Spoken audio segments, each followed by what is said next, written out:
नमस्कार दोस्तों, कैसे हैं आप लोग? आज मैं डिस्कशन करने वाला हूँ एलजी के बारे में। तो एलजी के ऊपर अपडेट जो आया है, वो बेसिकली आईपीओ के ऊपर अपडेट है और एलजी आप सभी जानते हैं, इंडिया की एक पॉपुलर कंपनी है। तो एक बहुत पुराना कंपनी है और इस कंपनी के बारे में आज डिटेल्स में चर्चा करूँगा, क्योंकि मुझे लगता है इस कंपनी का आईपीओ में एक बहुत बड़ा ज़बरदस्त धमाका देखने को मिल सकता है। तो पूरा डिटेल्स में देखिए, सारे जानकारी एक-एक करके आपको मिलेगा, तो लास्ट तक बने रहिएगा और अभी तक अपने चैनल को सब्सक्राइब नहीं किया तो ज़रूर कर लीजिएगा। देखिए एलजी आप सभी जानते हैं कितनी पुराना और कितना ट्रस्टेड ब्रांड है। अगर आपके भी घर में एलजी का कोई भी प्रोडक्ट है, तो ज़रूर मुझे कमेंट्स करके बताना। तो देखिए मैं तो खुद मेरे डेस्कटॉप के जो मॉनिटर है, वो भी एलजी का है। घर के जो टेलीविज़न है, वो भी एलजी का है। मैं ज़्यादा से ज़्यादातर एलजी प्रेफ़र करता हूँ। मुझे एलजी का प्रोडक्ट बहुत अच्छा लगता है और ये सचमुच मैं कहूँ कि करीबन 15 साल से भी ज़्यादा मैं यूज़ कर रहा हूँ एलजी को 15 से 20 साल तक। तो मैंने देखा कि एलजी सचमुच एक बहुत शानदार प्रोडक्ट है। क्या आपको भी सही लगता है? ज़रूर कमेंट्स करके बताना। देखिए मैं यहाँ पे कोई एलजी के प्रमोशन करने के लिए नहीं आया हूँ। मैं आपको ये बताने की कोशिश कर रहा हूँ, जो कंपनी इतना ट्रस्टेड है, जो कंपनी का प्रोडक्ट लोग इतना पसंद करते हैं, तो उसका भी आईपीओ भी अच्छा खासा धमाका दे सकते हैं। क्योंकि अगर प्रोडक्ट में ही दम नहीं है, तो लोग उस कंपनी के ऊपर ट्रस्ट कहाँ से करेंगे? उसके ऊपर अप्लाई कहाँ से करेंगे? तो सारे पॉइंट ऑफ व्यू में मुझे एलजी बहुत स्ट्रॉन्ग लगता है। अभी मुझे ये देखना है कि कंपनी का फाइनेंशियल कितना स्ट्रॉन्ग है, कंपनी का मैनेजमेंट कितना स्ट्रॉन्ग है। देखिए कंपनी स्टार्ट हुआ था 1997 में और कंपनी टोटली एक मैन्युफैक्चरिंग कंपनी है और वो भी home appliances consumer electronics good, जिसको आप मतलब देखा जाए तो एफएमसीजी कंपनी जैसे फूड एंड खाने पीने का चीज़ वो बेचते हैं और इस तरीके से ये जो प्रोडक्ट है, ये जो कंपनी है, वो बेसिकली अप्लायंसेस बेचते हैं। तो अ, मतलब इंक्लूडिंग मोबाइल फ़ोन्स, तो मोबाइल फ़ोन भी कंपनी बेचते हैं। एलजी का खुद का मोबाइल फ़ोन्स भी है। तो बी टू सी मतलब बिजनेस टू कंज्यूमर के हिसाब से भी वो प्रोडक्ट बेचते हैं। बी टू बी मतलब बिजनेस टू बिजनेस के हिसाब से भी प्रोडक्ट बेचते हैं। मान के चलिए कोई भी ब्रांडेड अगर प्रोडक्ट को खरीदारी करें, तो एलजी उसका ब्रांड को भी बिजनेस को प्रोवाइड करते हैं। तो कंपनी के देखिए home appliances, air conditions, air solutions, साथ ही साथ होम जो एंटरटेनमेंट है, वो प्रोडक्ट बेचते हैं। टोटल 90 51 ब्रांचेस है ऑल ओवर इंडिया में और कंपनी का टोटल मतलब सपोर्टेड जो सब डीलर है 30,000 से भी ज़्यादा इसका सब डीलर है। 2 कॉन्टिनेंटल डिस्ट्रीब्यूशन सेंटर्स हैं और 23 रीजनल डिस्ट्रीब्यूटर सेंटर है। तो 2 अलग-अलग मैन्युफैक्चरिंग यूनिट्स है अलग-अलग जगह पे। तो जो मैन्युफैक्चरिंग यूनिट्स है एक नोएडा में है और दूसरा पुणे में है। तो दोनों जगह पे कंपनी मैन्युफैक्चरिंग इतने सालों से करके आ रहा है। तो इसका टोटली जो बिज़नेस है, उस बिज़नेस में टोटल इसका सपोर्टेड इंजीनियर्स कितना है? करीबन 13,368 टोटल इंजीनियर्स इसके ऊपर काम करते हैं। मतलब सपोर्टेड के बेसिस में काम कर रहा है और इसका टोटल एम्प्लॉय कितना है? करीबन 3,700 ऑलमोस्ट 800 के आसपास आप बोल सकते हैं। तो कंपनी की जो मतलब ब्रांड्स का जो साइकोलॉजी है, वो basically live good when we do good. तो कंपनीज की जो स्ट्रेंथ है वो तो मैंने आपको बता दिया। कंपनी बता रहा है कि इंडिया का नंबर 1 मार्केट शेयर है इसके पास। सबसे ज़्यादा मार्केट शेयर है। कितने मार्केट शेयर है? चलो एक बार मैं वो भी दिखा देता हूँ।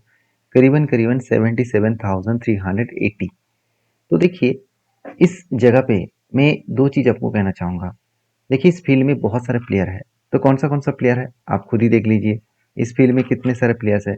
जैसे हैवेल्स हो गया, वोल्टस हो गया, वर्लपूल, ब्लू स्टार और भी बहुत सारे कंपनीज़ हैं। तो मैं इस सारे कंपनी के साथ कंपेयर करके दिखाऊँगा कि एलजी कितना स्टेबल कंपनी है। तो चलो, अभी कंपनी का फाइनेंशियल डिटेल्स देख लेते हैं। देखिए, बड़ी कंपनी के ऊपर एक चीज़ को याद रखना, अगर कंपनी 15% के ऊपर सेल्स को ग्रोथ कर रहा है और 15% से 20% के ऊपर प्रॉफिट को ग्रोथ कर रहा है, तो वो बहुत स्टेबल कंपनी है।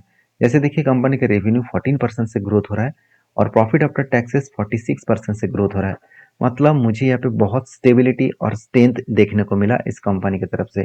तो मुझे एक बहुत शानदार परफॉर्मेंस देखने को मिले। अभी देखिए एसेट के बारे में बात करें तो कंपनी के एसेट 8,900 से लेकर 8,400 बन गया था। थोड़ा सा एसेट कम हो गया था 2024 में। उसके बाद 2025 में 11,500 करोड़ का टोटल एसेट बने। तो बहुत शानदार एसेट देखने को मिले। टोटल इनकम के बारे में बात करूँ तो 20,000 से लेकर कंपनी का 21,000 बने और उसके बाद 24,600 बने। तो इसका मतलब कंपनी की इनकम स्टेबल है, हर साल इनकम बढ़ते चले जा रहे हैं, उस बेसिस में प्रॉफिट भी बढ़ रहा है। 1300 करोड़ से 1500 करोड़ बने, उसके बाद 2200 करोड़ बने। तो एक अच्छा खासा प्रॉफिटेबिलिटी ग्रोथ कंपनी दिखा है। हाँ, एक चीज को याद रखना, कंपनी के ऊपर रिजर्व जो है वो थोड़ा सा चेंजेस होता रहता है, कभी रिजर्व ज़्यादा हो गया, थोड़ा सा कम हो गया। इस बात में चिंता करने का जरूरत नहीं है। मुझे एक पॉइंट बेस्ट लगा, कंपनी 1 रुपया भी कर्जा ना लेकर काम कर रहा है, पूरा का पूरा जीरो डेप्थ है। कंपनी का डेप्थ कुछ है ही नहीं है। आरओसी देखिए कितना स्ट्रांग है, 42%। आरओसी तो हमारा सारे हद पार कर दिए, 42% का आसपास आरओसी है। और कंपनी के सबसे बेस्ट पॉइंट है पेट मार्जिन, थोड़ा सा वीक है, मगर ईबिटा मार्जिन तो ठीक है। और प्राइस टू बुक वैल्यू भी ठीक है, 13 के आसपास चल रहा है। देखिए प्राइस टू बुक वैल्यू जितना मतलब 13 टाइम्स है, ऑब्वियसली ठीक ठाक ही है। तो कंपनी इसके ऊपर अर्निंग पर शेयर के बारे में बात करूँ तो 32 के आसपास चल रहा है और पी रेशियो 35 है। ये दोनों चीज़ों को मुझे कंपेयर करके देखना है कि इस फील्ड में बाकी कंपनीज क्या कर रहा है। देखिए मैं सारे कंपनीज को आपके सामने ओपन करके रखा हूँ, उनमें से हैवेल्स का थोड़ा सा कम है अर्निंग पर शेयर, वोल्टस का भी कम है, वर्लपूल का भी कम है और ब्लू स्टार का भी कम है। उस जगह पे एलजी का परफॉर्मेंस बहुत स्ट्रांग है, तो मुझे एलजी यहाँ पे बहुत स्ट्रांग लगा। अगर वैल्यूएशन के बारे में बात करूँ तो सारे कंपनी के वैल्यूएशन को अगर मैं जोड़ भी दूँ और उसके बाद एवरेज भी कर दूँ, जैसे 64, 52, 43 एंड 65, सॉरी मैंने गलत एंट्री कर लिया, मैं एक बार फिर से करके दिखा देता हूँ। तो 43 प्लस 65 और इसको मैं डिवाइड अगर 4 करूँ, 4 कंपनी से डिवाइड करूँ तो निकल कर है करीबन 56। तो एवरेज कंपनीज के जो वैल्यूएशन है वो 56 दिख रहा है और इस कंपनी के पी से 35। तो यहाँ पे मैं बात करूँ तो कंपनी का वैल्यूएशन इंडस्ट्रीज वाइज सस्ता है और अर्निंग पर शेयर भी स्ट्रांग है। तो कंपनी कितने पैसे मार्केट से वो उठाने वाला है? अगर मैं टोटल ओवरऑल बात करूं तो इस कंपनी टोटल मार्केट से 11,600 करोड़ को उठाने वाला है और पूरा के पूरा ऑफर पर सेल है, मतलब पूरा का पूरा पैसा प्रोमोटर के जेब में जाएगा। तो यहाँ पे मन में आपको डाउट होगा, क्वेश्चन होगा कि सर पूरा पैसा प्रोमोटर के जेब में जा रहा है, ये तो खराब है ना, कुछ पैसे तो बिजनेस के ऊपर भी इन्वेस्टमेंट करना चाहिए था।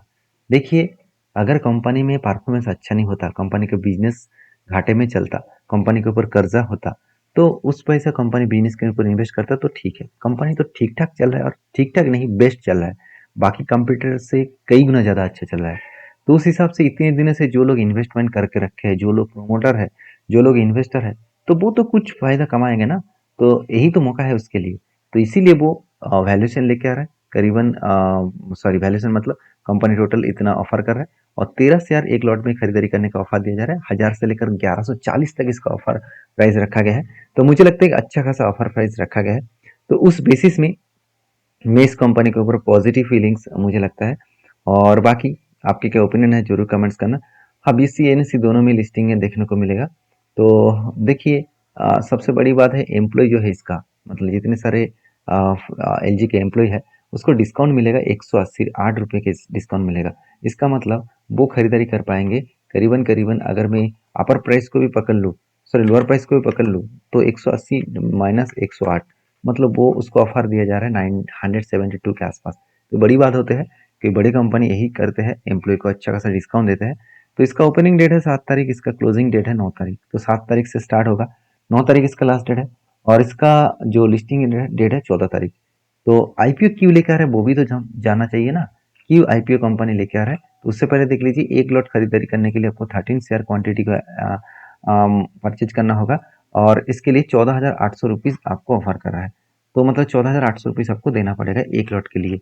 तो चलो अभी मेन मुद्दे पे चले जाते हैं कि आईपीओ क्यों लेके आ रहा है। देखिए आईपीओ लेने का कोई मकसद तो यहाँ पे है नहीं, मतलब कोई भी डिस्कशन नहीं किया गया। इसके पीछे रीज़न ही है क्योंकि पूरा पैसा वो तो प्रोमोटर, जितने सारे प्रोमोटर है, जितने सारे इन्वेस्टर है, उसके जेब में जाएगा। तो इसीलिए कोई मतलब मेंशन नहीं किया गया, तो आपको सीधी सीधी बात समझना है। तो चलो अभी लास्ट पॉइंट में आपके साथ शेयर कर रहा था उसका ग्रे मार्केट प्रीमियम। देखिए जब से कंपनी आईपीओ ओपनिंग हुआ है, मतलब ओपनिंग मतलब पब्लिक एक्सेप्ट करना शुरू कर चुके हैं, एक ग्रे मार्केट प्रीमियम दिख रहा है 12% के ऊपर।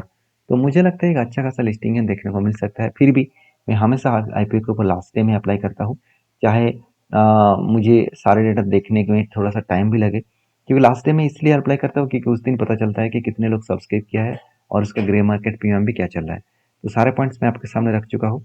आपका ओपिनियन क्या है ज़रूर कमेंट्स करना, वीडियो अच्छा लगे तो लाइक करना। मिलते हैं नेक्स्ट वीडियो में, तब तक के लिए धन्यवाद।